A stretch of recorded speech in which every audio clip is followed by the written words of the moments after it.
Hello everyone, I hope you all are doing good. Exam की तैयारी जोरों शोरों से चल रही होगी। जिस भी एग्जाम की आप तैयारी कर रहे हो, आज हम पढ़ने वाले हैं इस वीडियो में एमपी एक्साइज एक्ट 1915। ओके, सबसे पहले थोड़ा सा ओवरव्यू ले लेते हैं। तो टोटल अगर हम सेक्शन की बात करें तो टोटल आपके जो सेक्शन है वो है 69 इस एक्ट के अंदर। अगर टोटल चैप्टर्स की बात करें तो टोटल चैप्टर्स आपके 9 हैं एंड स्केड्यूल जो है 2 स्केड्यूल है, राइट। 2 स्केड्यूल हैं। पहला जो है रिपील्ड एक्ट के बारे में बात करता है, कौन कौन से आपके रिपील्ड हो चुके हैं इस एक्ट के बाद, और दूसरा कुछ बॉन्ड्स वगैरह से रिलेटेड बात करता है, तो हम एंड में देखेंगे। चलिए, आपके सामने जो है स्क्रीन पर प्रियम्बल है। अब बेसिकली अगर हम बात करें एमपी एक्साइज एक्ट, तो आपको इतना तो मालूम होगा कि इस एक्ट के अंदर excise duty, counter wheeling duty वगैरह लगाई जाती है। बट बेसिकली हम बात करते हैं ये एक्ट किस चीज पर लगता है, एक्साइज लॉ, एक्साइज ड्यूटी किस चीज पर लगती है। तो जो लिकर है या ड्रग्स का इंटॉक्सिकेशन हो रहा है, उसके संबंध में, उससे रिलेटेड इंपोर्ट हो रहा हो, एक्सपोर्ट हो रहा हो, ट्रांसपोर्ट हो रहा हो, मैन्युफैक्चरिंग हो रही है, सेल हो रहा है, इवन पोजेशन में रखा हुआ है लिकर या ड्रग्स, उसके ऊपर लगाया जा रहा है आपका एमपी एक्साइज एक्ट। अब देखो, बेसिकली अगर हम बात करें एक्साइज ड्यूटी क्यों लगाई जा रही है, एक तरीके से एक्साइज ड्यूटी क्यों वसूली जा रही है। पहला, आपको ये मालूम है एमपी एक्साइज एक्ट नाम से ही समझ में आता है कि ये स्टेट लॉ है, मतलब ये यूपी पर लागू ये नहीं होगा, ठीक है। छत्तीसगढ़ पर आपका ये लागू नहीं होगा, यूपी पर लागू नहीं होगा, या कोई भी दूसरे स्टेट में लागू नहीं होगा, क्योंकि ये एमपी का लॉ है, एमपी में लागू होता है। ऐसे ही आप छत्तीसगढ़ में जाओगे तो छत्तीसगढ़ का भी एक एक्साइज एक्ट है, वो वहां लागू होगा। बेसिक चीज आपको क्लियर हो गई होगी। अब हम दूसरी बात करें, ये एमपी में क्यों वसूला जा रहा है, एक्साइज ड्यूटी क्यों ली जा रही है। पहली बात तो देखो, आप एमपी के अंदर कुछ चीज बना रहे हो तो सरकार जो है, एमपी की जो सरकार है, वो आपसे उस पर कुछ ड्यूटी, कुछ टैक्स के फॉर्म में ले रही है। अब ये पहला तो देखो, सरकार को फायदा है कि सरकार को इससे रिवेन्यू जनरेट हो रहा है। इस एक्साइज ड्यूटी से जो वसूली जा रही है इस प्रोडक्ट पर, सरकार को क्या हो रहा है, रिवेन्यू मिल रहा है। जो टैक्स सरकार वसूल रही है उसको रिवेन्यू मिल रहा है। इंफ्रास्ट्रक्चर वगैरह जो भी बनाते हैं, करते हैं, वो उसमें पैसा वगैरह लगाएंगे और उसको डेवलप करेंगे स्टेट को, राइट। पहला फायदा स्टेट को। दूसरा, ये क्यों लगाई जा रही है, इसके देखो 2 मेन रीजन है। पहला, रिवेन्यू हो रहा है। दूसरा मेन रीजन ये से इसका कंजम्पशन जो है वो क्या करा जा सके, डिस्करेज दी कंजम्पशन, डिस्करेज दी कंजम्पशन। तो ये 2 मेन रीजन है एक्साइज ड्यूटी से क्या हो रहा है। पहला तो रिवेन्यू जनरेट हो रहा है, दूसरा डिस्करेज किया जा रहा है कंजम्पशन। एक्साइज ड्यूटी ले क्यों रहे हैं, तो एमपी के अंदर आप कोई चीज बना रहे हो तो उसके ऊपर टैक्स लगाया जा रहा है। बेसिकली किस चीज से, लिकर और ड्रग्स से रिलेटेड कुछ चीज बना रहे हो तो उस पर आपसे एक्साइज ड्यूटी ली जा रही है। सरकार को फायदा है कि रिवेन्यू मिल रहा है, और साथ ही साथ उनका उद्देश्य है कि वो डिस्करेज करें कि लोग इसको कंज्यूम ना करें, क्योंकि अल्टीमेटली ये आपसे ही बियर आपको ही देना पड़ता है। आप कोई प्रोडक्ट खरीदते हो, उस पर एक्साइज ड्यूटी के साथ आप पे कर रहे हो, तो एक तरीके से इनडायरेक्ट टैक्स के फॉर्म में, राइट। चलिए, तो बेसिक ये हो गया प्रियम्बल। एक बार इसको रीड कर लेते हैं। प्रियम्बल बात करता है, where it is expedient to consolidate and amend the law in Madhya Pradesh relating to import, export, transport, manufacture, sale and possession of intoxicating liquor and intoxicating drugs. And अब देखो थोड़ा सा यहां पर, ये तो मैं आपको बता चुका हूं। And where is the previous sanction of the governor general required. अब देखो क्या है, इंडियन काउंसिल एक्ट 1892 है, जिसमें प्रीवियस सैंक्शन ली गई थी गवर्नर जनरल की, आपका ये वाले एक्ट को पास करने के लिए। तो ये बेसिकली यहां पर लिखा हुआ है, एमसीक्यू बनने को बन सकता है। ध्यान रखिएगा किस चीज पर लग रहा है आपका ये लॉ, ठीक है, और ड्यूटी वगैरह कैसे क्या वसूली जा रही है। अब अगर हम बात करें, जैसे कि हम अंदर पढ़ेंगे तो हम देखते हैं किन किन चीजों के बारे में यहां पर बात करने वाले हैं। देखो, अब इस चीज को मैनेज करना कि उनको रेवेन्यू लेना है, तो पता होना चाहिए कौन कौन मैन्युफैक्चरिंग कर रहा है, कौन नहीं कर रहा है। तो इसके लिए वो लाइसेंस देते हैं कि आप इंपोर्ट एक्सपोर्ट इन चीजों में डील कर रहे हो, तो कौन कर सकता है, कौन नहीं कर सकता है, कैसे कर सकते हो, पूरा यहाँ पर बताया हुआ है। आप जब ये सब बना रहे होगे, मैन्युफैक्चरिंग कर रहे होगे या सेल कर रहे होगे, तो 21 साल से कम के बच्चा आपके यहाँ पे काम नहीं करेगा, कोई वुमेन जो है उस उधर पर काम नहीं करेगी, वगैरह वगैरह ऐसी डिटेल्स थी। इवन आप एडवर्टीजमेंट भी नहीं कर सकते हो, लेकर संबंधित आप अगर कुछ बेच भी रहे हो, आप उसका एडवर्टीजमेंट नहीं कर सकते हो। बेसिक आपको 23A में लिखा हुआ है, लिकर से रिलेटेड जो है आप क्या नहीं कर सकते हो, एडवर्टीजमेंट नहीं कर सकते हो। बट फिर भी मैं आपको बता देता हूं, आपने देखा होगा मेक इट लार्ज, जो रॉयल स्टैक का वो चलता है। अब देखो, आप ऐसे नहीं कर सकते हो एडवर्टीजमेंट, क्या कि भाई आ जाओ सस्ता हो गई, दारू सस्ती हो गई, ये खरीद लो, ऐसे नहीं बेच सकते हो। या फिर ये ब्रांड को प्रमोट कर रहे हो इस तरीके से कि भाई ये ले लो सस्ते रेट, इतनी तारीख सस्ते हो रहे हैं, या फिर ये नया प्रोडक्ट हम लेकर आए, ऐसे आप एडवर्टीजमेंट नहीं कर सकते हो। 23 का ए प्रोहिबिट करता है, अदरवाइज पेनल्टी वहां पर फाइन वगैरह दिया हुआ है। तो आपने देखा होगा ये क्या करते हैं, सिमिलर ये क्या करते हैं, आपने देखा होगा रॉयल स्टैग, ठीक है, वो क्या करते हैं, म्यूजिक एल्बम वगैरह के थ्रू वहां पर एक एक्टर को हायर करते हैं, उसकी जर्नी दिखाते हैं, ठीक है, कि ये पहले ऐसे थे और फिर इतने बड़े हो गए ये करके, और फिर वो बाद में वो उसका एडवर्टीज करते हैं, मेक इट लार्ज और रॉयल स्टैग सिग्राम्स, और वो सीडी वगैरह ऐसे म्यूजिक सीडी करके इस तरीके से एडवर्टीजमेंट किया जाता है। एक और आपको बेहतरीन इसका एग्जांपल देता हूं, मैन विल बी मैन, जो इंपेरियल ब्लू की जो एड चलती है आपने देखी होंगी, बहुत ही फेमस एड है। तो वो क्या करते हैं ना, वो माइंड से खेलते हैं, वो ऐसा कुछ कॉन्सेप्ट बना के अपने ब्रांड को प्रमोट करते हैं कि आपके दिमाग में वो ब्रांड रह जाए, तो जो लोग इन चीजों को कंज्यूम करते हैं वो जाएं तो वो वाली ब्रांड को मांगे। तो इस तरीके से ये बना रहे हैं। इसको और बेहतरीन एग्जांपल देता हूं, जुबा केसरी, अभी रिसेंटली जो कंट्रोवर्सी भी हुई थी अक्षय कुमार की, ठीक है, कि उन्होंने वो एडवर्टीजमेंट किया इस तरीके से, पहले खुद ही मना कर रहे थे कि मैं इन चीजों को प्रमोट नहीं करता। तो जुबा केसरी क्या है वो, ठीक है, तो आप उसमें बेच इलायची रहे हो, ठीक है, बट मालूम है कि विमल और क्या बेचता है, या वगैरह वगैरह जो ब्रांड है वो किस चीज को और प्रमोट करती है। तो वैसे देखा जाए 23 का आपको मना करता है इन चीजों को। तो इन सब चीजों के बारे में हम यहाँ पर बात करने वाले, बड़ा ही इंटरेस्टिंग लॉ है, मजा आएगा आपको पढ़ने में। चलिए शुरू करते हैं। चैप्टर 1 प्रिलिमिनरी बात करता है, एक्ट का नाम है एमपी एक्साइज एक्ट 1950, एक्सटेंड करता है होल ऑफ एमपी पर, ठीक है। आगे बढ़ते हैं, अब आ जाइए डेफिनेशन क्लॉज पर। डेफिनेशन क्लॉज जो है यहाँ पर समझा देता हूं मैं, कुछ कुछ इंपॉर्टेंट है, कुछ नहीं भी है, बट स्टिल बियर में क्या क्या इंक्लूड है यहाँ पर बात करता है, ale, stout, porter and all other fermented liquors usually made from malt, ठीक है। तो इससे एक्चुअली क्या ग्रेन और इन सब चीजों से बनाए जाते हैं, ये बार्ले वगैरह के यूज करके ये बियर को, और फर्मेंट वगैरह करके एक्चुअली क्या प्रोसेस होती है, उसको ब्रेक डाउन किया जाता है सिंपलर सब्सटेंस में, और फिर तो उतना डिटेल में हमें उतना नहीं जाना है, आप बेसिक समझो कि मतलब क्या है। तो बियर में यही चीजें इंक्लूड है। देन टू में आता है आपका, टू का टू बात करता है बॉटल के बारे में। तो उस लिकर को जो है एक बॉटल में भर दिया, तो बेसिकली वही बॉटल के बारे में यहाँ पर बात की जा रही है, उसको सेल करने के लिए आप कर रहे हो, एंड इंक्लूड्स रीबॉटलिंग। देन तीसरा पाए तो चीफ रेवेन्यू अथॉरिटी, ये वो अथॉरिटी है जो स्टेट गवर्नमेंट डिक्लेयर कर दे, जिसको स्टेट गवर्नमेंट डिक्लेयर कर दे तो वो चीफ रेवेन्यू अथॉरिटी हो जाएगी इस एक्ट के पर्पस के लिए। उसके बाद आगे बढ़ते हैं, 4 बात करता है आपका कॉमन ड्रिंकिंग हाउस। इसको आप सिंपल भाषा में लिख सकते हो, वो नहीं बोलते हैं ठेका, जो ठेका बोलते हैं, राइट, कि वो भाई व्यक्ति ठेका पे बैठा हुआ है, ठीक है। तो ये ठेका हिंदी वर्जन है कॉमन ड्रिंकिंग हाउस का, मतलब ऐसी जगह जहां पर लोग जो है बेच रहे हैं और ये खरीद कर बैठ के पी रहे हैं, where drinking of liquor is allowed for the profit और gain of the person owning, occupying, using, keeping और हैविंग द केयर और मैनेजमेंट और कंट्रोल वगैरह कर रहे हैं उस प्लेस को, चार्ज वगैरह लेके बिठा के पिला रहे हैं, ठीक है। देन आता है 2 का 5 डी नेचर्ड। डी नेचर मतलब ऐसा कुछ करो आप कि वो अनफिट हो जाए ह्यूमन कंजम्पशन के लिए, जो प्रिस्क्राइब्ड गवर्नमेंट द्वारा, उसको डी नेचर कहा जाएगा।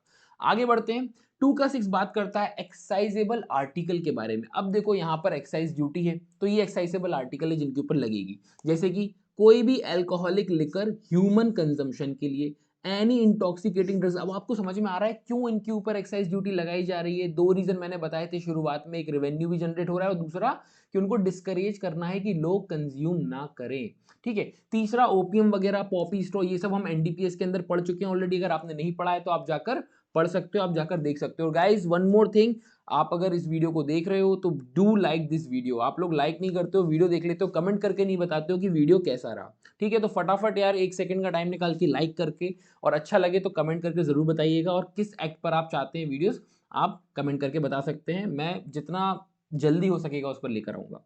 देन आगे बढ़ते हैं, 6 बात करता है excise duty and counter wheeling duty के बारे में, बड़ा ही इंपॉर्टेंट। देखो एक्साइज ड्यूटी तो ऑलरेडी हम बात कर चुके हैं कि एक्साइज ड्यूटी क्या होती है, क्यों लगा रहे हैं, क्या है, सब चीजें देख ली। अब बेसिकली अगर हम बात करें, मेनली हमको समझना है काउंटर व्हीलिंग ड्यूटी, जिसको सीवीडी भी कहते हैं, ठीक है। ये क्या है, अब देखो एक्चुअली समझो सीवीडी क्या होता है। सीवीडी वो टैरिफ, या उसको हम और सिंपल तरीके से समझेंगे, वो ड्यूटी है, ठीक है। ये ड्यूटी लगाई जा रही है इंपोर्टेड गुड्स के ऊपर। किस चीज के ऊपर लगाई जा रही है, इंपोर्टेड गुड्स के ऊपर।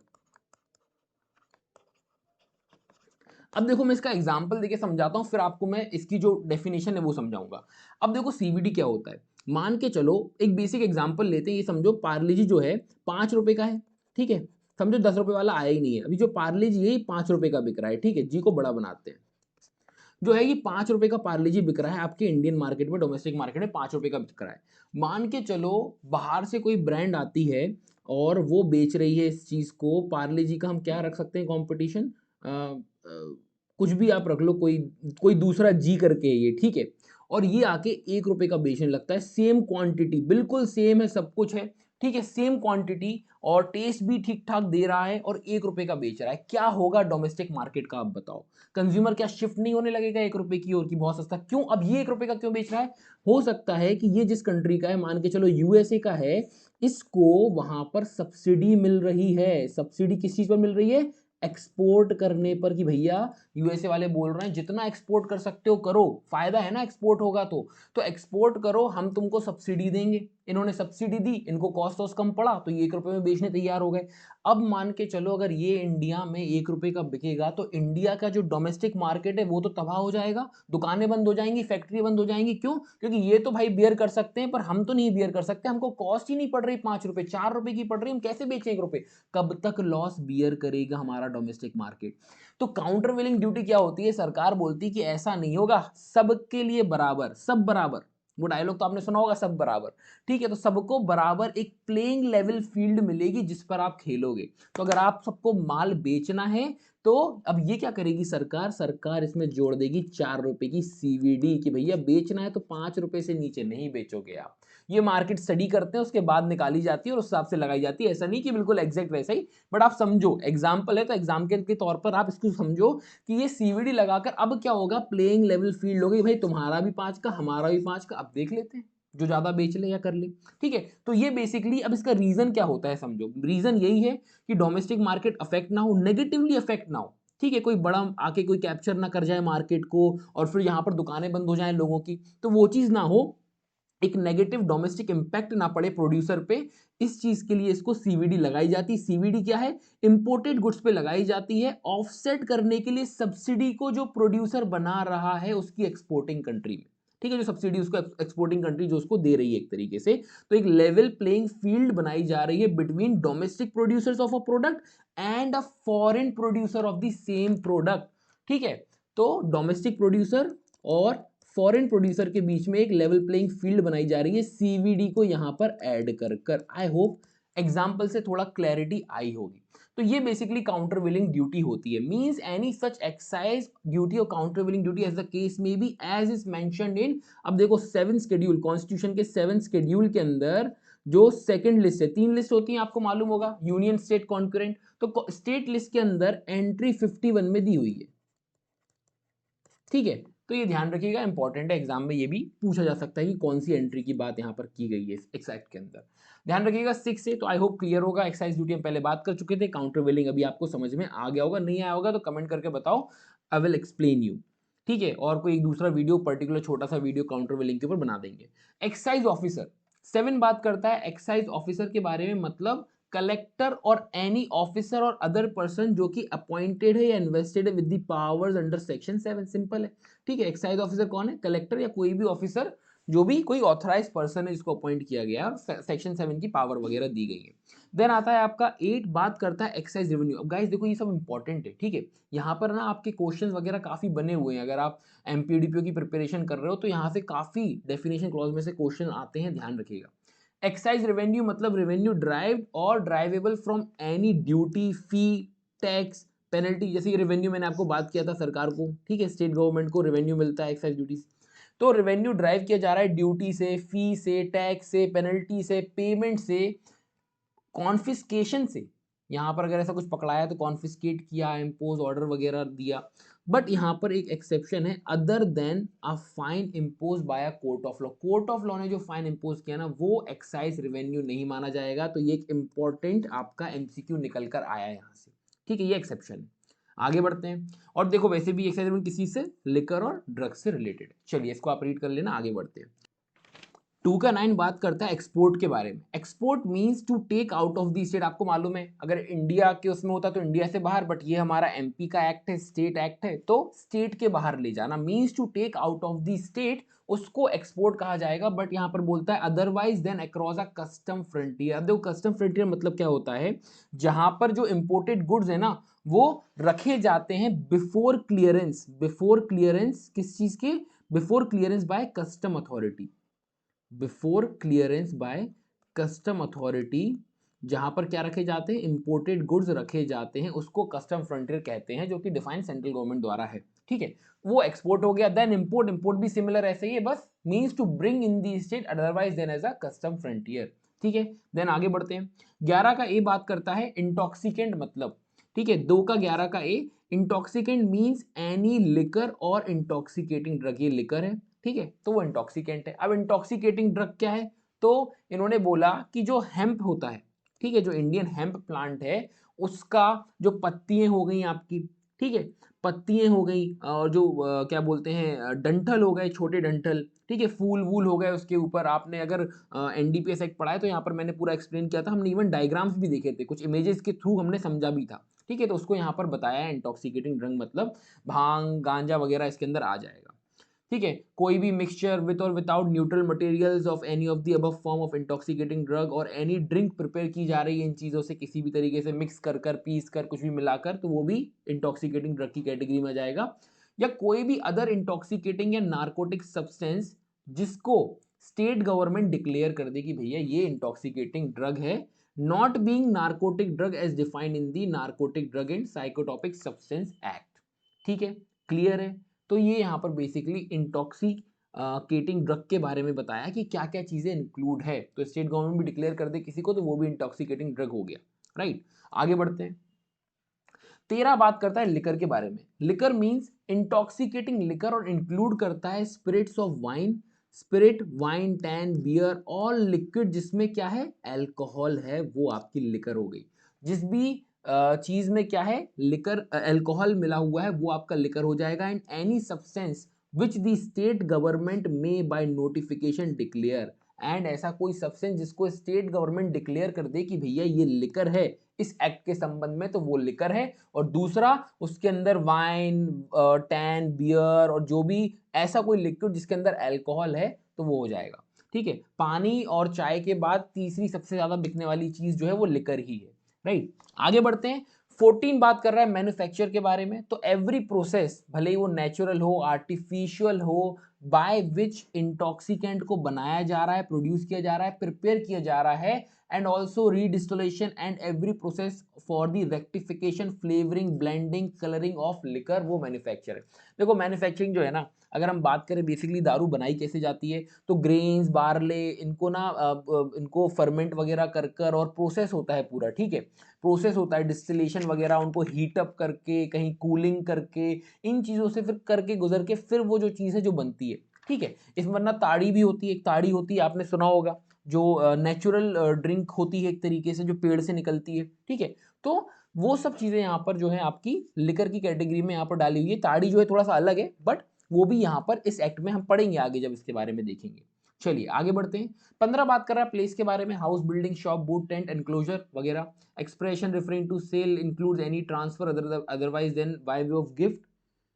देन आगे बढ़ते हैं, सब कुछ इंपॉर्टेंट नहीं है। 17 स्पिरिट के बारे में बात करता है, means any liquor containing alcohol obtained by distillation whether it is denatured और नॉट। अब देखो स्पिरिट मतलब भी एक तरीके से लिकर ही है, तो क्या है बात करते हैं। लिकर के अंदर कंटेन कर रहा है अल्कोहल जो कि distillation, obtained by distillation, distillation मैं ऑलरेडी बता चुका हूं, ये इस तरीके से ना प्यूरिफाई करते हैं लिक्विड को।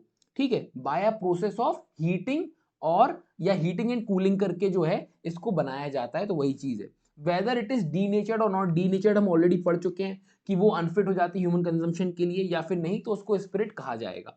देन ताड़ी मींस फर्मेंटेड और unfermented juice drawn from any kind of palm tree. तो क्या है, फर्मेंटेड मतलब होता है कि ऐसा प्रोसेस जिसमें सब्सटेंस को ब्रेक किया जाता है। ठीक है, ब्रेक डाउन किया जाता है सिंपलर सब्सटेंस में और फिर उसको यूज किया जाता है। तो ताड़ी मींस फर्मेंटेड या अनफर्मेंटेड जूस ड्रॉ किया जा रहा है पाम ट्री से, बड़ा ही सिंपल है। ठीक है, ध्यान रखिएगा, इंपॉर्टेंट है ताड़ी वाला पॉइंट भी क्योंकि आगे भी हम पढ़ेंगे। ट्रांसपोर्ट मतलब एक जगह से दूसरी जगह ले जाना स्टेट के अंदर, वो ट्रांसपोर्ट हो जाएगा। तो ये बेसिकली आपका यहाँ पर डेफिनेशन क्लॉज कंप्लीट होता है। आगे बढ़ते हैं सेक्शन 4 की ओर। सेक्शन 4 बात करता है power to declare what shall be deemed to be country liquor and foreign liquor. किसके पास पावर है कि वो डिक्लेयर कर सकता है कि ये चीज कंट्री लिकर है, ये चीज फॉरेन लिकर है? स्टेट गवर्नमेंट, स्टेट एक्ट है तो सेंट्रल का हस्तक्षेप नहीं होगा यहाँ पर। स्टेट गवर्नमेंट डिसाइड करेगी, नोटिफाई करेगी और डिक्लेयर कर देगी for the purpose of this act कोई भी पोर्शन जो कि डीम टू बी या कंट्री लेकर या फॉरेन लेकर, उनके हिसाब से। इंपॉर्टेंट क्या है, ध्यान रखना है कि स्टेट गवर्नमेंट ये ऐसा कर रहा है, ठीक है। और सेक्शन 4 जो है यहाँ पर पावर देता है डिक्लेयर करने के लिए। आगे बढ़ते हैं सेक्शन 5।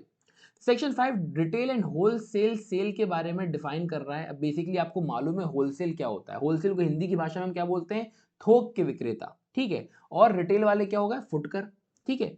तो वही यहां पर लिखा हुआ है स्टेट गवर्नमेंट डिक्लेयर कर देगी with respect either to the whole state और to any specified local area as regard purchaser generally और स्पेसिफाइड क्लास परचेजर जनरली, ये वगैरह वगैरह।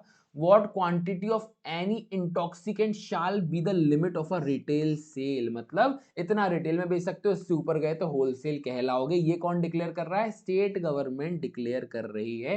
नोटिफिकेशन दे देगी कि भाई ये इंटॉक्सिकेंट है, इसको आप इतने से ज्यादा बेचोगे आपका होलसेल मानेंगे। 10 बियर बेची तो आप रिटेल हो, 11वीं बेचोगे तो आप होलसेल में आ जाओगे। एग्जाम्पल इस तरीके से समझ सकते हो। The sale of any intoxicant in any quantity in excess of the quantity declared shall be deemed to be a sale by wholesale। वही चीज जो बताई आपको, सिंपल है, इंपॉर्टेंट नहीं है ये। आगे बढ़ते हैं सेक्शन 6 सेविंग ऑफ इनेक्टमेंट। बात करता है इस एक्ट में जो भी दिया है, ठीक है। Nothing contained in this act affect नहीं, मतलब कुल मिलाकर जो भी इस एक्ट में दिया अफेक्ट नहीं करेगा। सी कस्टम एक्ट 1878 को, इंडियन टैरिफ एक्ट 1894 को और दी कंटेनमेंट एक्ट 1910 को, इसको अफेक्ट नहीं करेगा, ध्यान रखिएगा। आगे बढ़ते हैं chapter 2 establishment and control. Section 7 बात करता है आपका establishment and powers there of. तो स्टेट गवर्नमेंट जो है नोटिफाई करके होल या फिर specified part of the state के लिए क्या कर सकता है? अपॉइंट कर सकता है एक ऑफिसर जिसको कहा जाएगा एक्साइज कमिश्नर, जो कि कंट्रोल करेगा, सुपरिंटेंडेंट और एडमिनिस्ट्रेशन करेगा किसका? एक्साइज डिपार्टमेंट का, एंड कलेक्ट करेगा एक्साइज रेवेन्यू को। ये बेसिकली काम रहता है। देन दूसरा अपॉइंट कर सकते हैं कोई भी पर्सन को अदर देन कलेक्टर, अपॉइंट कर सकते हैं किसी भी पर्सन को other than collector to exercise all और any of the powers and to perform duties वगैरह जो कि कलेक्टर को दी गई है इस एक्ट के तहत, either concurrently with or in subordination to or in exclusion of the collector subject to control as the state government को जैसा ठीक लगेगा वैसा अपॉइंट कर देंगे। तीसरा बात करता है appoint officers of excise department. जो भी ऑफिसर्स होंगे एक्साइज डिपार्टमेंट के अंदर उनको अपॉइंट वगैरह करना, उनको पावर ड्यूटी वगैरह देना। देन ऑर्डर दैट ऑल और any of the power and duties assigned by और under this act to any officer appointed under clause C shall be exercise perform by any servant of government. कोई भी government का servant वो सारी duties जो सी वाले में दी गई हैं वो एक्सरसाइज कर सके। तो इतना कुछ टफ नहीं है यहाँ पर, सिंपल सा है। एक आध बार क्वेश्चन भी आपका यहाँ से पूछा गया है सेक्शन 7 से।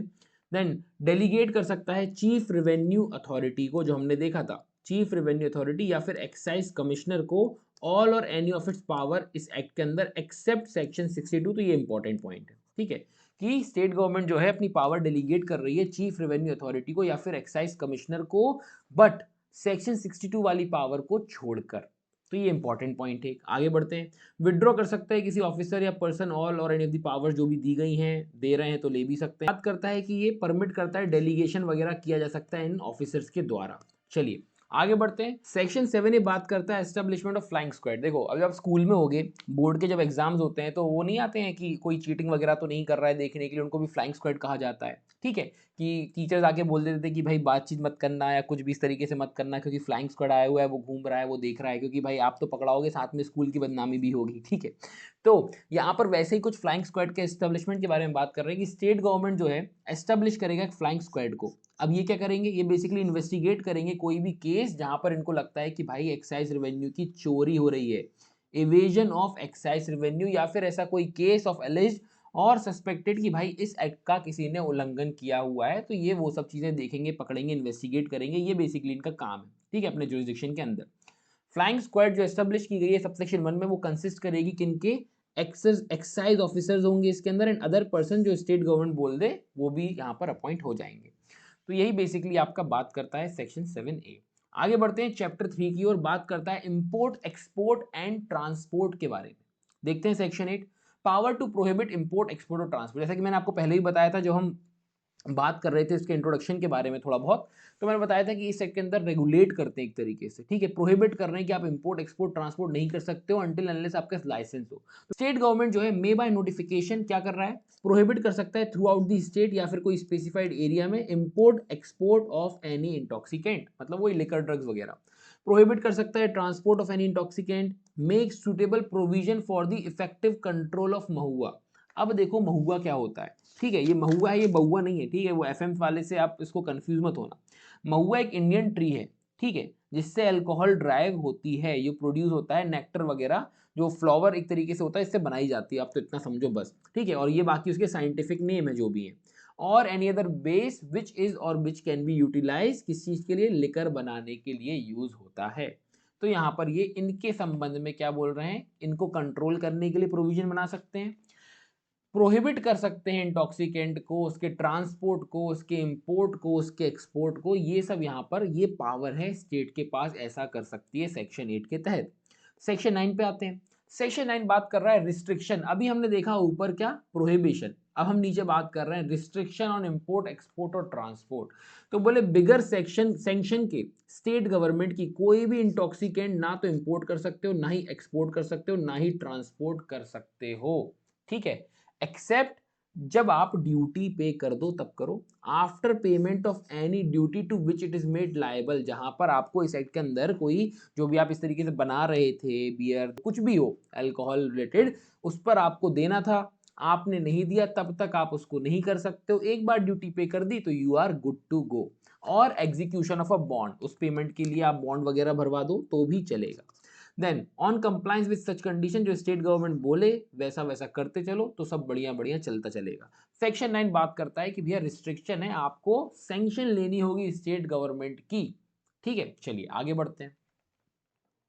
10 बात कर रहा है requirement of pass for import export और ट्रांसपोर्ट। बोला नो इंटॉक्सिकेंट एक्सीडिंग सच क्वांटिटी, स्टेट गवर्नमेंट ने कोई क्वांटिटी स्पेसिफाई कर दी नोटिफिकेशन के जरिए, तो बोल रहा है कि नो इंटॉक्सिकेंट, कोई भी इंटॉक्सिकेंट जो है अगर उस क्वांटिटी को एक्सीड करेगा जो प्रिस्क्राइब्ड है नोटिफिकेशन में, या तो जनरली वो पूरे स्टेट के लिए या फिर कोई स्पेसिफाइड एरिया के लिए, तो वो इंपोर्ट एक्सपोर्ट ट्रांसपोर्ट नहीं कर सकता, एक्सेप्ट जब तक उसको पास इशू ना हो, जब तक उसके पास या तो पास हो या पास इशू ना हो, इस एक्ट के तहत जब तक वो क्या नहीं कर सकता, इंपोर्ट एक्सपोर्ट ट्रांसपोर्ट नहीं कर सकता, एक तरीके से रिस्ट्रिक्शन ही है, ठीक है।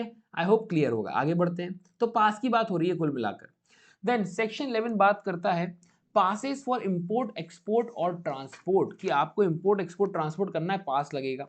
तो बोला कि passes for the import export और transport of intoxicant may be granted by collector, collector दे सकता है अगर उसको लगता है तो। देन नीचे प्रोविजन में बात की, जो पासेस है इंपोर्ट और एक्सपोर्ट इंटॉक्सिकेंट से संबंधित, जो एक्साइज कमिश्नर को टाइम टू टाइम लगता है, जिसको वो डिटरमाइन करता है, ठीक है, from time to time determine ऐसे इंटॉक्सिकेंट के लिए पास लगना चाहिए, तो वो सिर्फ उसके द्वारा दिया जाएगा, ओनली है, ठीक है। तो जिनको उसको लगता है वो उन पर अगर घोषित करता है तो फिर उसके लिए पास कौन देगा, एक्साइज कमिश्नर देगा। आगे बढ़ते हैं। Such passes may be either general for definite period and kind of intoxicant और स्पेशल और फॉर स्पेसिफाइड ओकेशन, बकवास चीज है।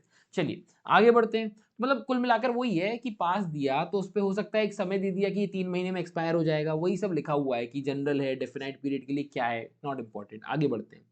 चलिए सेक्शन 12 बात कर रहा है passes issued by other authorities may be deemed passes granted under this act. Excise commissioner को लगा कोई फलाने एक्ट में कुछ आपको लाइसेंस वगैरह इशू किया जा रहा है, हम मान लेंगे कि ठीक है इस एक्ट के अंदर भी वो पास को पास जैसी हम उसको मान्यता दे देते हैं, खत्म खेल।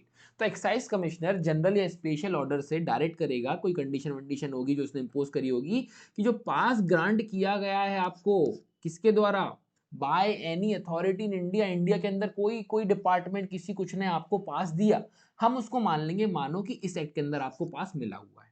समझ में आया, ठीक है। आर्म्स एक्ट के अंदर, एनडीपीएस के अंदर कहीं पर भी कुछ दिया, हम मान लेंगे कि चलो आपको बार बार लेने की जरूरत नहीं है, वहां लिया हुआ है, हम मान रहे हैं यहां भी लिया हुआ है। ठीक है, ये बेसिकली यहाँ पर लिखा हुआ है, इतना कोई खास इंपॉर्टेंट बात नहीं है।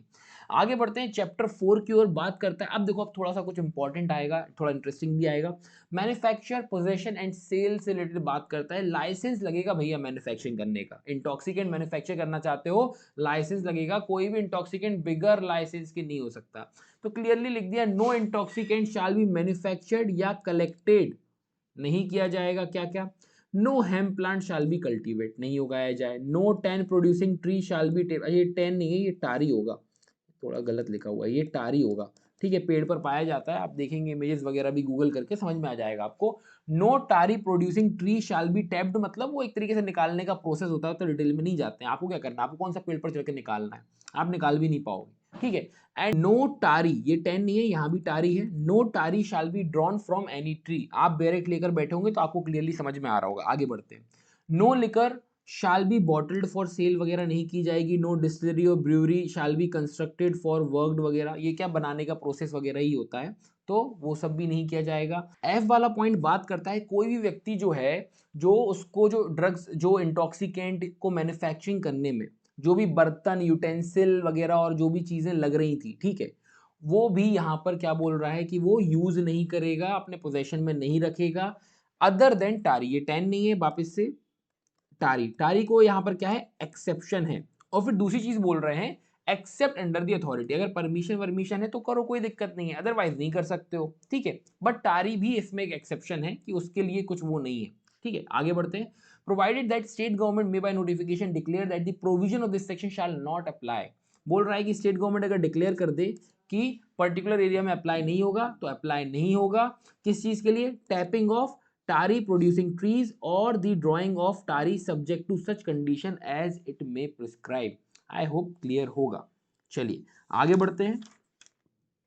नेक्स्ट प्रोविजो बात करता है कि स्टेट गवर्नमेंट जो है नोटिफिकेशन के थ्रू डिक्लेयर कर सकता है कि ये जो सेक्शन के जो प्रोविजन है इस सेक्शन के, ये अप्लाई नहीं करेंगे कोई पर्टिकुलर एरिया में, on behalf to the manufacture of liquor for home consumption के लिए यूज किया जा रहा है, तो स्टेट गवर्नमेंट चाहे तो डिक्लेयर कर सकता है और उसको एग्जम्प्ट कर सकता है एक तरीके से। ओके, तो ये हो गया आपका सेक्शन 13। सेक्शन 14 बात करता है एस्टेब्लिशमेंट और licensing of distilleries and warehouses. आइए देखते हैं, Excise Commissioner may establish a distillery in which spirit may be manufactured under a license granted under Section 13। Section 13 में हमने देखा था, लाइसेंस के बारे में बात की गई थी कि लाइसेंस मैन्युफैक्चरिंग वगैरह के लिए लगता है। ठीक है, ये आपका सेक्शन 13 बात करता था।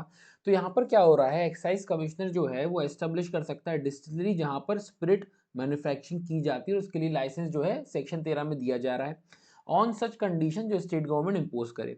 देन ये बोल रहे हैं कि डिसकंटिन्यू भी कर सकते हैं ऐसी कोई डिस्टिलरी को। सी और डी बात करता है कि ये लाइसेंस के बारे में बात करता है, on such condition state government जो इम्पोज करेगी कंस्ट्रक्शन के लिए, वर्किंग के लिए, डिस्टिलरी या ब्रूवरी के लिए, कि ये यहाँ पर एक्साइज कमिश्नर ऐसा कर सकता है, लाइसेंस वगैरह दे सकता है और एस्टेब्लिश भी कर सकता है वेयर हाउस वगैरह इस चीज के लिए जहां पर वो सामान रखा जाएगा। ठीक है, wherein any intoxicant may be deposited and kept without payment of duty but subject to the payment of such fees as state government may direct. अब एक्चुअली होता क्या है, और डिसकंटिन्यू भी करने की यहाँ पर बात कर रहे हैं कि ये ऐसा कर सकते हैं। अब बेसिकली होता क्या है, जो आपका ये गुड्स मैन्युफैक्चर होता है ना, उसके बाद जब ये वेयर हाउस में रखा जाता है, वेयर हाउस में रखा जाता है, तब तक यहाँ से निकल नहीं जाएगा तब तक ड्यूटी ना पे कर दी जाए। मतलब अगर वेयर हाउस से निकलेगा तो ड्यूटी पे करनी पड़ेगी तब ही निकलेगा। ठीक है, अदरवाइज सेंक्शन लेनी पड़ेगी स्टेट गवर्नमेंट से, ऐसे नहीं निकल सकता। चलिए आगे बढ़ते हैं। सेक्शन 15 बात करता है payment of duty on removal from distillery, brewery और प्लेस ऑफ स्टोरेज। तो उन्होंने बोला कि without the sanction of state government, जैसा कि मैंने ऊपर बताया, सैंक्शन लेनी पड़ेगी आपको स्टेट गवर्नमेंट की, अदरवाइज कोई भी इंटॉक्सिकेंट जो है रिमूव नहीं किया जा सकता वेयर हाउस से, डिस्टिलरी से, ब्रूअरी से। ये हम ऑलरेडी डिस्कस कर चुके हैं, क्या यहाँ पर प्लेस है जहां पर ये बनता है। ठीक है, और अदर प्लेस ऑफ स्टोरेज जो कि एस्टेब्लिश है license under this act unless duty. देखो, ड्यूटी पे कर दी तब तो ऐसे ही ले जाओ, अदरवाइज सैंक्शन लेनी पड़ेगी स्टेट गवर्नमेंट की। तो वही यहाँ पर लिखा हुआ है, unless the duty if any payable under chapter 5 has been paid, या तो ड्यूटी पे कर दी हो या फिर बॉन्ड वगैरह भर लिया हो कि पेमेंट के संबंध में, कि अगर नहीं देंगे तो वगैरह वगैरह, तो बॉन्ड भर लिया हो या ड्यूटी दे दी हो, नहीं तो फिर आपको सैंक्शन लेनी पड़ेगी स्टेट गवर्नमेंट से, अदरवाइज आप निकाल नहीं सकते। No intoxicant shall be removed from any warehouse, from any distillery, from any brewery. Right, चलिए आगे बढ़ते हैं। सेक्शन 16 बात करता है पोजेशन ऑफ इंटॉक्सिकेंट जनरली के बारे में। देखिए जो सेक्शन 15 है ये आपका पेमेंट से संबंधित था। सेक्शन 16 बात करता है पोजेशन ऑफ इंटॉक्सिकेंट जनरली। देखते हैं क्वेश्चन आपका आया हुआ भी है पहले से यहाँ से। The state government may by notification prescribe a limit of quantity for the possession of any intoxicant. कितना उसको आप पोजेशन में रख सकते हो, स्टेट गवर्नमेंट नोटिफाई करके एक लिमिट डिसाइड कर देगा कि इतनी क्वांटिटी पोजेशन में रखी जा सकती है। ठीक है, then no person shall have in his possession any quantity of any intoxicant in excess of the limit. वो एक्सेस में व्यक्ति वो नहीं रखेगा अपने पास अंडर सबसेक्शन 1 जैसा बताया गया है, accept under the authority. Under the authority, authority मतलब क्या है यहाँ पर, चीफ रेवेन्यू अथॉरिटी, राइट। तो एक्सेप्ट या तो under the authority in accordance with the terms and condition, या तो लाइसेंस वगैरह है आपको मैन्युफैक्चरिंग का, सेल का, कल्टीवेट करने का, सप्लाई का लाइसेंस है तो उसके हिसाब से कर लो। ठीक है, या फिर अंडर द अथॉरिटी, या फिर बात करता है आपके पास कोई पास है, पास के बारे में हमने ऊपर सेक्शंस में देखा था, पास है इंपोर्ट एक्सपोर्ट का, तो परमिट वगैरह दी गई है तो आप ऐसा कर सकते हो। सबसेक्शन 3 बात करता है कि सबसेक्शन 2 अप्लाई नहीं होगा फॉरेन लिकर पर, किन केस में, किसके पोजीशन में हो, कॉमन करियर या फिर वेयर हाउस मैन के पोजीशन में हो तो उस पर ये चीज अप्लाई। सबसेक्शन 2 जो है आपका ये वाला लाइसेंस वाला, ये अप्लाई नहीं होगा। चलिए सबसेक्शन 4 देख लेते हैं। स्टेट गवर्नमेंट जो है बाय नोटिफिकेशन प्रोहिबिट कर रहा है यहाँ पर पोजेशन ऑफ एनी पर्सन, मतलब कुल मिलाकर स्टेट गवर्नमेंट को लगता है तो बाय नोटिफिकेशन प्रोहिबिट कर सकता है। ठीक है, किस चीज के लिए, किसी भी पर्सन या क्लास ऑफ पर्सन को पोजेशन में रखने से, या फिर कोई भी स्पेसिफाइड एरिया के लिए जो है इंटॉक्सिकेंट से रिलेटेड, वो या तो एब्सोल्युटली या कुछ कंडीशन वगैरह लगाई जा सकती है। स्टेट गवर्नमेंट है भाई, वो अपने हिसाब से चीजें कर सकते हैं। ठीक है, कहीं पर चाहे तो प्रोहिबिट कर सकते हैं, कहीं एग्जम्प्ट कर सकते हैं, वो उनका है। आगे बढ़ते हैं, सेक्शन 17 बात करता है license required for sale of intoxicant. तो अभी हमने मैन्युफैक्चरिंग के लिए देख लिया कि वहां पर लाइसेंस की बात की गई। अब सेक्शन 17 जो है बात कर रहा है सेल के लिए लाइसेंस। तो कोई भी इंटॉक्सिकेंट बेचा नहीं जाएगा, या तो देखो एक्सेप्शन हमेशा चलेगा, या तो अंडर द अथॉरिटी, ठीक है, या फिर टर्म्स एंड कंडीशन जो लाइसेंस के अंदर जो आपको ग्रांट हुआ है उसमें दी हुई है उसके अकॉर्डिंग आप बेचो। तो उसके अलावा कोई और तीसरा तरीका नहीं है। No intoxicant shall be sold. अब यहाँ पर कुछ प्रोविजन उन्होंने बात की है कि a person having the right to tari, ये टारी है, having the right to tari drawn from any tree, किसी व्यक्ति के पास राइट है कि वो ट्री से टारी निकाल सकता है तो वो बेच सकता है बिगर कोई लाइसेंस के। किसको बेचेगा, हाँ देखो ये विदाउट लाइसेंस है बट ये बेच सिर्फ लाइसेंस वाले व्यक्ति को सकता है जिसको लाइसेंस है उसको मैन्युफैक्चर करने का या सेल करने का, ये ध्यान वाली बात है। ठीक है, इंपॉर्टेंट है। देन बी वाला बात करता है वो व्यक्ति जो सेक्शन 13 में कल्टीवेट कर सकता है हेम्प प्लांट। ठीक है, वो सेल कर सकता है विदाउट अ लाइसेंस वो पोर्शन प्लांट का जिससे वो ड्रग मैन्युफैक्चर किया जाता है या प्रोड्यूस किया जाता है। ठीक है, वो चीज वो बेच सकता है बट बेचेगा किसको, लाइसेंस व्यक्ति को ही बेच सकता है इस एक्ट के अंदर, या फिर कोई ऑफिसर जिसको एक्साइज कमिश्नर प्रिस्क्राइब करे उसको बेच सकता है। ठीक है, तो उसको अलग से कोई लाइसेंस लेने की जरूरत नहीं है। Nothing in this section shall apply to the sale of any foreign liquor, foreign liquor पर अप्लाई नहीं होगा। जो भी लॉफुली प्रोक्योर्ड किए किसी व्यक्ति ने अपने प्राइवेट यूज के लिए लेकर आया था बट वो व्यक्ति ही नहीं रहा तो उसके रिप्रेजेंटेटिव ने वो बेच दी तो उस पर अप्लाई नहीं होगा, उसको लाइसेंस लेने की जरूरत नहीं है। प्राइवेट यूज के लिए लाया था, उसके पहले ही चल दिए तो फिर क्या करें, बेच दी घर वालों ने भाई, महंगी थी। चलिए आगे बढ़ते हैं, सबसेक्शन 2 बड़ा ही सिंपल है। बात करता है कि एक्साइज कमिश्नर चाहे तो डिटरमाइन कर सकता है कि कोई दूसरे स्टेट के एक्साइज लॉ में आपको कोई लाइसेंस मिला है तो उसको मान लिया जाएगा कि हाँ चलो इसी एक्ट में ही उसको इशू किया है। मतलब अगर हम देखें एग्जांपल, तो यूपी में आपको कहीं उसके एक्साइज लॉ में अगर कोई लाइसेंस मिला है तो मान लिया जाएगा कि हाँ चलो एमपी एक्साइज लॉ में ही उसको इशू किया गया है। बस इतनी सी बात यहाँ पर की गई है। चलिए देन सेक्शन 18 देखते हैं, power to grant lease of right to manufacture etcetera. चलिए, देन द स्टेट गवर्नमेंट जो है may lease to any person on such condition and for such period as it may think fit. तो यहां पर बात की जा रही है सेक्शन 18 में पावर टू ग्रांट लीज। ठीक है, किसके पास है लीज की पावर, स्टेट गवर्नमेंट के पास है। स्टेट गवर्नमेंट जो है लीज पर किसी व्यक्ति को जो भी कंडीशन वगैरह जो रहेंगी क्या क्या कर सकता है, द राइट क्या क्या दे सकता है, the right of manufacturing, supplying by wholesale और of both, of selling by wholesale or by retail, or of manufacturing और supplying by wholesale और both and selling by retail। तो आप तो बेसिकली ध्यान रखो होलसेल और रिटेल के संबंध में मैन्युफैक्चर कर सकता है, सेल कर सकता है, सप्लाई वगैरह कर सकता है। ठीक है, क्या कर सकता है, एंड लिकर और intoxicating with in any specified area. ठीक है, सबसेक्शन 2 बात करता है लाइसेंसिंग अथॉरिटी जो है ग्रांट कर सकती है लेसी को under subsection 1 a license in the terms of his lease and when there is no condition in the lease which prohibit, देखो अगर सब लेटिंग करने के लिए प्रोहिबिट नहीं किया गया है तो लेसी एप्लीकेशन लगाएगा और उसको मिल जाएगा। लेसी जो है वो क्या करेगा, may on the application of lessee grant a licence to any sub lessee जो अप्रूव्ड है वो अथॉरिटी द्वारा। अगर प्रोहिबिट नहीं है सबलेटिंग की, सबलेट भी किया जा सकता है तो ठीक है, लेसी ने एप्लीकेशन लगाया तो ग्रांट कर देंगे सब लेसी को भी लाइसेंस, अगर वो अप्रूव्ड अथॉरिटी द्वारा। तो उस बारे में यहाँ पर बात की जा रही है। कुल मिलाकर आप साइड में चाहो तो लिख सकते हो, सबलेटिंग से रिलेटेड ये बात करता है। यहाँ तक आपका सेक्शन 18 कंप्लीट हो जाता है। सेक्शन 90 बात करता है लेसीज परमिशन टू ड्रॉ टारी। बात करता है where a right of manufacturing tari has been leased under section 18, हमने ऊपर देखा, ठीक है। यहाँ पर जो राइट है मैन्युफैक्चरिंग का वो लीज कर दिया गया है सेक्शन 18 के हिसाब से। तो स्टेट गवर्नमेंट डिक्लेयर कर देगा that the written permission, state government अगर चाहे तो डिक्लेयर कर सकता है that written permission of the lessee to draw the tari shall have the same force and effect as a licence from the collector for that purpose. अगर right of manufacturing tari has been leased, अगर lease पर दे दिया section 18 के हिसाब से, state government चाहे तो डिक्लेयर कर सकता है कि जो रिटर्न परमिशन है लेसी की कि वो ड्रॉ कर सकता है टारी को, ठीक है। ये रिटर्न परमिशन है लेसी के पास कि वो ड्रॉ कर सकता है, क्यों, क्योंकि उसको लीज कर दिया गया है सेक्शन 18 में। तो वो जो है ना वो कैसे काम करेगा, एक लाइसेंस की तरह काम करेगा, मानो कलेक्टर को, कलेक्टर से वो चीज मिली हो उस पर्पस के लिए, ठीक है। इतना कोई इंपॉर्टेंट नहीं है खास, कुल मिलाकर बेसिकली यही बात करता है कि लेसी की परमिशन है लेसी के पास कि वो टारी निकाल सकता है, तो वो इक्विवेलेंट है एक लाइसेंस के समान, बस ये सेक्शन 19 है। आगे बढ़ते हैं, सेक्शन 20 बात कर रहा है manufacture and sale of liquor in military containment, मतलब जो मिलिट्री की जो एरिया है उसके लिमिट के अंदर नहीं बेचा जाएगा। तो बोल रहा है कि नो लाइसेंस, कोई लाइसेंस नहीं दिया जाएगा रिटेल सेल के लिए लिकर से संबंधित, एक्सेप्ट जो कमांडिंग ऑफिसर है उसके नॉलेज में और उसकी कंसेंट है तो ही दिया जाएगा, अदरवाइज कोई लाइसेंस किसी रिटेल शॉप वाले को नहीं दिया जाएगा कि वहां पर वो लिकर बेच रहा है उस एरिया में जहां पर मिलिट्री है, ठीक है।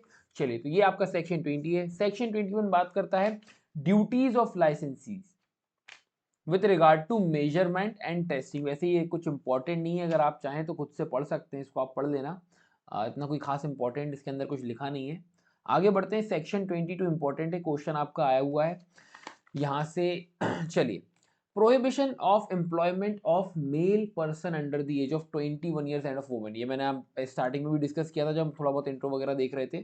तो इंपॉर्टेंट है, क्वेश्चन पूछा जा सकता है कि कोई भी व्यक्ति, no person who is license, जिसका लाइसेंस है बेचने का इंटॉक्सिकेंट कंजम्पशन के लिए उसके प्रीमाइसेस पे, तो बात कर रहा है ऐसा व्यक्ति जो है क्या नहीं करेगा, during the hours in which such premises are kept open for business, जिस समय जो बिजनेस वो कर रहा है कि उसको पिलाने का बिजनेस है, वहां व्यक्ति आके पी रहे हैं, तो उस समय पर क्या नहीं करेगा, एम्प्लॉय नहीं करेगा ईदर विथ और without remuneration any male person जो कि 21 साल से कम है, उसको एम्प्लॉय नहीं करके रखेगा, या फिर कोई वुमेन, ठीक है, या तो 21 साल का कोई लड़का है या फिर कोई वुमेन है, तो उसको वो क्या नहीं करेगा, वहां पर एम्प्लॉय नहीं करेगा। यहां पर और होना चाहिए, ये ऑफ नहीं है, ये और होना चाहिए, और any women in any part of such premises in which such intoxicant is consumed by the public, जहां पर वो इंटॉक्सिकेंट कंज्यूम कर रही है। तो क्वेश्चन यही बन सकता है, एज के ऊपर बन सकता है, और वुमेन वगैरह है नहीं है, ये बन सकता है यहां से। आगे बढ़ते हैं, section 23, prohibition of sale of liquor intoxicating drug to person under the age of 21 years. देखो, ऊपर जब एम्प्लॉय नहीं कर रहे हैं तो फिर पिलाने की बात तो बहुत दूर की है। तो कोई भी व्यक्ति इसके पास लाइसेंस है, ठीक है, सेल करने का, डिलीवर करने का लिकर इंटॉक्सिकेटिंग ड्रग, उसके पास लाइसेंस है, तो वो क्या नहीं करेगा, 21 साल से कम का कोई व्यक्ति है तो उसको कंजम्पशन वगैरह के लिए नहीं देगा, ठीक है। Whether of consumption by such person और बाय अनदर पर्सन, और वेदर फॉर कंजम्पशन ऑन और ऑफ द प्रीमाइसेस, ऐसा भी नहीं कि आप बोलो चल भाई यहाँ नहीं, घर जाके पी ले, ऐसा कुछ नहीं। तो ये जो है प्रोहिबिट करता है, सेल नहीं कर सकते हो लिकर किसको, अंडर 21 ईयर्स ऑफ एज वाले व्यक्ति को। सेक्शन 23 आपका इस बारे में बात करता है। चलिए, आगे बढ़ते हैं, बड़ा ही इंपॉर्टेंट सेक्शन, सेक्शन 23, ये बहुत ही इंपॉर्टेंट है। जैसे कि हमने स्टार्टिंग में भी डिस्कस किया था, ये प्रोहिबिट करता है जो लिकर की एड वगैरह होती है ना, उनको प्रोहिबिट करता है कि भाई डायरेक्ट कोई ऐड नहीं दे सकता कि आ जाओ भैया इतने बजे से अपना ठेका खुल जाता है, बढ़िया आओ और पी के जाओ, ऐसी ऐड वगैरह नहीं चलती, आप नहीं दे सकते हो। यहाँ पर आपको पेनल्टी फाइन वगैरह लग जाएगा इस एक्ट के अंदर। तो आपने देखा होगा, मैंने बेसिकली आपको स्टार्टिंग में ही बता दिया था कि फिर वो इस तरीके से नहीं, वो किस तरीके से प्रमोट करते हैं, सबको मालूम है कौन क्या बेच रहा है। बट जुबा केसरी, ठीक है, man will be man, make it large, इन अलग अलग म्यूजिक लेबल सीडीज, इनके उससे जो है दूसरी तरीके से प्रमोट करते हैं अपनी ब्रांड को कि वो दिमाग में कंज्यूमर के फिट हो जाए। So in this section advertisement सबसे पहले क्या क्या इंक्लूड करता है, notice, circular, label, wrapper, document, कोई अनाउंसमेंट ओरली हो रहा है, बढ़िया जा जाके ढोल ताशे से बजाए जा रहे हैं कि हाँ भैया सुबह 10 बजे खुल जाएगी, ऐसा वैसा, ये सब जो है इस तरीके से भी आप एडवर्टीजमेंट नहीं कर सकते हो। और by any means of producing और ट्रांसमिटिंग लाइट, साउंड, स्मोक के थ्रू भी कुछ नहीं करा जा सकता। कोई एग्जीबिशन वगैरह यहाँ पर किसी भी तरीके से नहीं किया जा सकता, बस आप इस चीज को ध्यान में रख लो, ठीक है। चलिए आगे बढ़ते हैं। Subsection 2, whoever print publish cause to be printed publish in newspaper, में बुक छपवा दे, आपने सोचो कोई दुकान डाली ऐसी कोई ठेका वगैरह, आपने पैम्पलेट छपवा दिए, नहीं छपवा सकते। कोई भी इस तरीके से अगर आप काम करोगे तो बड़ी दिक्कत में आ जाओगे। तो whoever print publish और cause to be print publish in any newspaper, book, booklet और कोई भी अदर सिंगल और पीरियडिकल पब्लिकेशन जो डिस्प्ले, डिस्ट्रीब्यूट वगैरह वगैरह, यहाँ पर जो चीज़ें लिखी हुई हैं इसको आप इत्मीनान से पढ़ लेना, ठीक है। कुल मिलाकर बात वही है। तो यहाँ पर ऑफेंस हम पेनल्टी देख लेते हैं, अगर कोई उल्लंघन करता है तो कितनी पनिशमेंट, कितना ऑफेंस यहाँ पर देखने को मिलता है। तो बात करता है कि पनिश किया जाएगा एवरी ऑफेंस विद इम्प्रिजनमेंट विच में एक्सटेंड टू 6 मंथ, 6 महीने तक की सजा हो सकती है, और फाइन 2,000 रुपए तक का, या फिर दोनों ही आप पर लगाए जा सकते हैं। देन सबसेक्शन 3 बात करता है, except as provided in subsection 4, nothing in subsection 2 shall apply to. बात कर रहा है जो 2 में लिखा हुआ है ना, ऐसा ऐसा करोगे तो पेनल्टी लगेगी, तो बोले इन चीजों पर नहीं लगेगी। Nothing in subsection 2 shall apply to. हाँ, आपकी दुकान है, दुकान के बाहर आपने एक छपवा के रखा है भैया ये वाली इतने की, ये वाली इतने की, ये वाली इतने की, ये वाली इतने की, या फिर आपने कैटलॉग है आपके पास कि कोई आया लेने तो आपने कैटलॉग दे दिया कि ये वैरायटी है हमारे पास। तो कैटलॉग और price list to be displayed on liquor vendors, मतलब वही शॉप वगैरह मध्य प्रदेश के अंदर in according with the provision of this act, तो उस पर चीज अप्लाई नहीं होगी कि हाँ वो आप कोई एक तरीके से एडवर्टीजमेंट, उसको हम नहीं मान रहे हैं। दूसरा बात कर रहा है, एनी एडवर्टीजमेंट या कोई भी अदर मैटर कंटेन न्यूज़पेपर में, बुक में, लीफलेट, बुकलेट और other publication printed publish outside Madhya Pradesh, Madhya Pradesh के बाहर है, मध्य प्रदेश के बाहर आपका एक लागू ही नहीं होता, ठीक है। देन तीसरा बात कर रहा है, कोई भी एडवर्टीजमेंट और other matter contained in any newspaper print publish in Madhya Pradesh before such date as the state government में नोटिफाई, मान के चलो अगर इस एक्ट का आया उसके पहले की बात है, तब कुछ लागू नहीं था, तो बोले कि अगर बिफोर सच डेट है तो फिर उस तब भी लागू नहीं होगा उस चीज पे ये चीज। देन एनी अदर एडवर्टीजमेंट और matter which the state government notify कर दे, एग्जम्प्ट कर दे, भाई सरकार कुछ भी कर सकती है, तो एग्जम्प्ट कर दे तो भी बात बन जाएगी, मतलब कुल मिलाकर फिर उसका उल्लंघन नहीं माना जाएगा यहाँ पर। तो ये बेसिकली आई गेस 4 पॉइंट है ध्यान रखने वाले कि इस पर जो है ये आपका जो सबसेक्शन 2 है वो अप्लाई नहीं होता। अब एक चीज और ध्यान रखना, अभी तो हमने क्या पढ़ा, nothing in this subsection 2 shall apply to, तो ये वाला जो है यहाँ अप्लाई भले ही ना हो रहा हो, बट ये लाइन पढ़ना मत भूलिएगा। बोलता है except as otherwise provided in subsection 4, मतलब सबसेक्शन 4 की बात को सेव कर रहा है कि वहां पर कुछ लिखा है, तो वो तो ध्यान देने वाली बात है भैया। तो देखिएगा खुद ही कॉन्ट्राडिक्टरी एक तरीके से करेगा। बात करता है सबसेक्शन 4 में कि सबसेक्शन 3 की किसी बात के होते हुए भी, देखो क्लियरली बोल दिया ना यहाँ पर, स्टेट गवर्नमेंट जो है नोटिफिकेशन से प्रोहिबिट कर सकता है विद इन दी स्टेट, अगर कोई सर्कुलेशन, कोई डिस्ट्रीब्यूशन, कोई न्यूज़पेपर का सेल वगैरह, बुक की सेल, बुक का सर्कुलेशन, बुकलेट, लीफलेट वगैरह पब्लिकेशन किसी भी प्रकार का हो रहा है आउटसाइड द स्टेट, जो कंटेन करता है एडवर्टीजमेंट या मैटर इस तरीके का, तो उसको भी ये क्या कर सकते हैं, अगर कॉन्ट्रावेंशन हो रहा है कोई नोटिफिकेशन का जो पब्लिश किया गया है, तो ऑफेंस है और 6 महीने 2,000 रुपए की सजा है, ठीक है। अब समझ गए होगे, आपको सिर्फ यही इतना पढ़ते तो ही समझ में आ जाता कि सेक्शन 3 की किसी बात के होते हुए भी अगर स्टेट गवर्नमेंट चाहे तो नोटिफिकेशन दे देगा और प्रोहिबिट कर देगा, ठीक है। स्टेट के अंदर कुछ भी सर्कुलेशन, ऐसा भले ही बाहर की चीज बिक रही हो, बट यहां पर पब्लिकेशन उसका नहीं होगा, उसका डिस्ट्रीब्यूशन नहीं होगा, सेल उसका नहीं होगा, ठीक है। चलिए आगे बढ़ते हैं।